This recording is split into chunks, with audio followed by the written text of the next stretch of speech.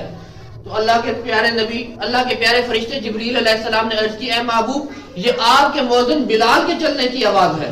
وہ چل تو مکہ میں رہے ہوتے ہیں لیکن ان کے چلنے کی آواز یہاں جنت میں اللہ رب العالمین حور و غلمان کو سنا رہا ہوتا ہے, صرف ان کی عبادت کی وجہ سے, آپ کے ساتھ محبت کی وجہ سے. پھر نبی اکرم صلی اللہ علیہ وآلہ وسلم آگے بڑھے, دیکھا ایک انتہائی خوبصورت محل ہے, سفید موتیوں سے سجا ہوا, انتہائی خوبصورت, جس کی مثال نہیں ملتی. نہایت نفیس طریقے سے سجایا ہوا محل ہے جس کے صحن میں ایک بہت خوبصورت لونڈی بیٹھی ہوئی ہے. حضور اکرم صلی اللہ علیہ وآلہ وسلم نے فرمایا میں نے محل کو دیکھا, بہت اونچا عالی شان محل. میں نے دیکھ کر سوچا ہو سکتا ہے یہ اللہ کریم نے میرے لیے بنایا ہو. میں نے جبریل سے پوچھا کہ یہ محل کس کا ہے؟ جبریل امین نے عرض کی اے اللہ کے محبوب یہ آپ کے غلام عمر فاروق کا محل ہے, عمر بن خطاب کا محل ہے. حضور نے جنت میں عمر بن خطاب رضی اللہ تعالیٰ عنہ کا محل دیکھا. فرمایا میں اس محل میں داخل ہونے لگا لیکن پھر مجھے عمر کی غیرت یاد آ گئی.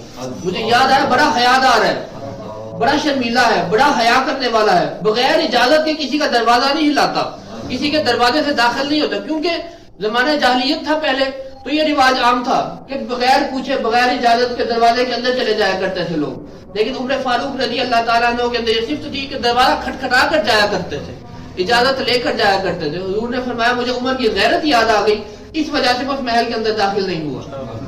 جنتوں کی سیر کرنے کے بعد اللہ نے اپنے پیارے محبوب صلی اللہ علیہ وآلہ وسلم کو دوزخ کے مشاہدات کروائے.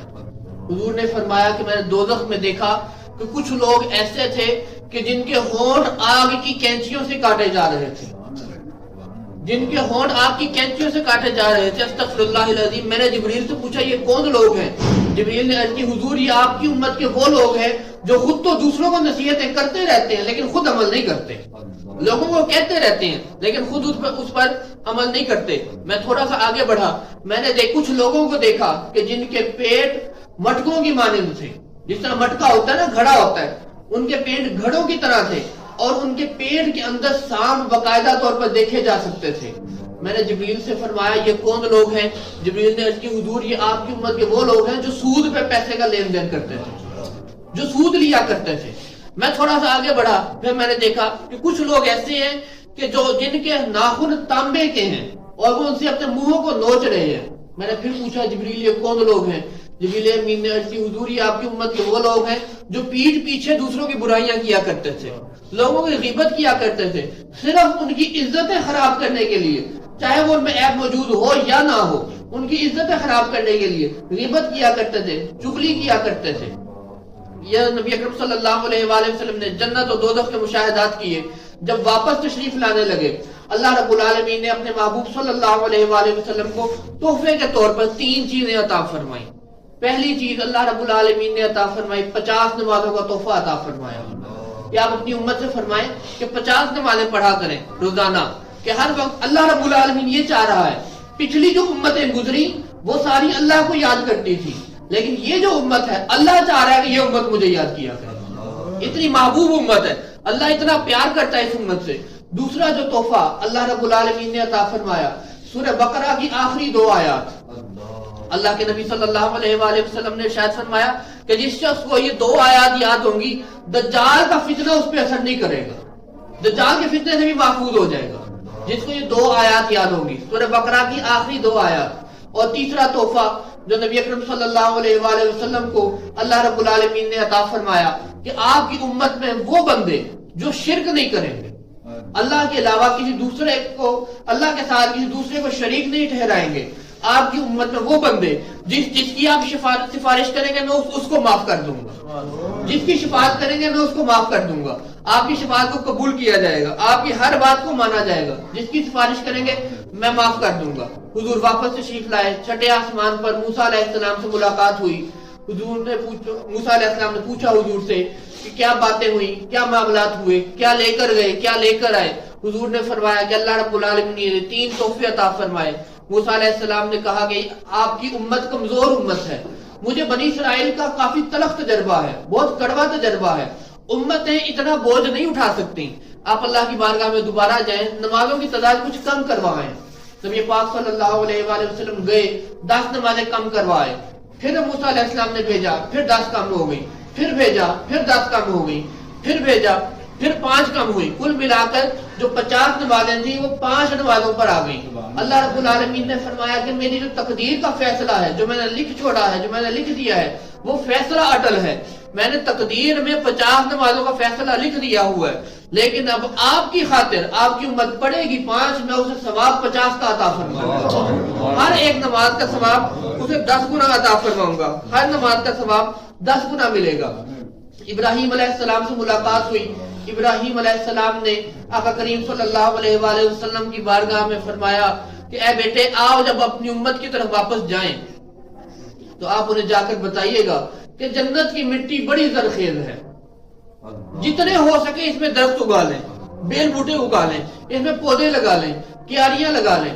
آقا کریم صلی اللہ علیہ وآلہ وسلم نے پوچھا اے میرے جد امجد، کس طرح جنت کی کیاریاں سجائی جا سکتی ہیں، کس طرح پیڑ بیل بوٹے لگائے جا سکتے ہیں؟ ابراہیم علیہ السلام نے فرمایا کہ آپ جب اپنی امت میں جائیں تو انہیں فرمائیے گا کہ سبحان اللہ والحمدللہ ولا الہ الا اللہ واللہ اکبر ولا حول ولا قوت الا باللہ۔ یہ تمام وہ جملے ہیں کہ جن میں سے کوئی ایک بھی جملہ اگر پڑھا جائے گا تو جنت میں ایک پیڑ اس بندے کے نام کا لگ جائے گا۔ ہم تیسرا کلمہ بھی پڑھتے ہیں سبحان اللہ والحمدللہ ولا الہ الا اللہ واللہ اکبر ولا حول ولا قوت الا باللہ۔ یہ تمام تیسرے کلمے کے اجزاء ہیں، اور جو جنت میں بیل بوٹے کیاریاں لگانے کے لیے نبی اکرم صلی اللہ علیہ وآلہ وسلم کے ہاتھ حضرت ابراہیم علیہ السلام نے نصیحت، وصیت اور تاکید بھیجی ہے۔ اللہ رب العالمین کی بارگاہ میں دعا ہے کہ ہم سب کو محبوب کریم صلی اللہ علیہ وآلہ وسلم کے لائے ہوئے اس عظیم تحفے کی قدر کرنے کی توفیق عطا فرمائے۔